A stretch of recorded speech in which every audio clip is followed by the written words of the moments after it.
అలా భర్త చేస్తే మామగారు పరమ ప్రేమైకమూర్తి. మామగారు అంటే అలాగే ఉండాలి అని శాస్త్రం.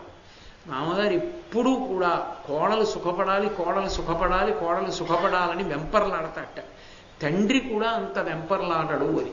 మామగారు అంత వెంపర్లాడతాడని. ఎందుకు అంటే ఒక్క కారణానికి అంత వెంపర్లాడతాట. ఎక్కడో పుట్టిన పిల్ల నా కొడుకుని నమ్ముకుని వచ్చేసింది మా ఇంటికి.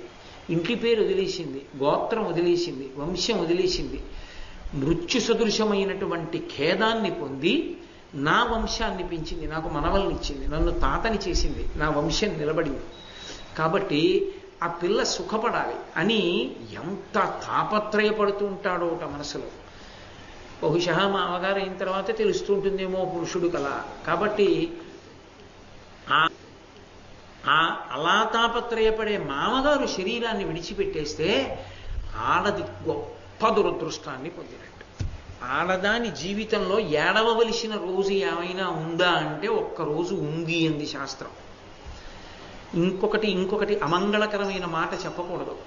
ఆడది ఇంకొక కారణానికి ఏడవాలని చెప్పకూడదు. ఒక్కదానికి మాత్రం ఏడుస్తుందని చెప్పాలి. ఎందుకంటే మామగారు పెద్దవాడు, వెళ్ళిపోవద్దు, తన భర్తేగా చెయ్యాలి, కొడుకు చేతిలో చేయబడాలి అంత్యేష్టి సంస్కారం. మామగారు వెళ్ళిపోతాడు.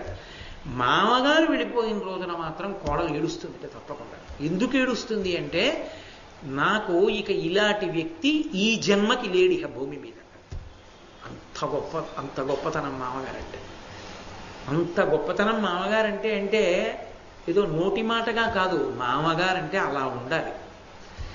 కోడలు సుఖపడడాన్ని మామగారు అంత కోరుకోవాలి ప్రయత్నపూర్వకంగా. అలా కోరుకున్నవాడెవరో, అలా ఉన్నవాడెవరో ఆయన మామగా శ్లాఘింపబడతాడు. కాబట్టి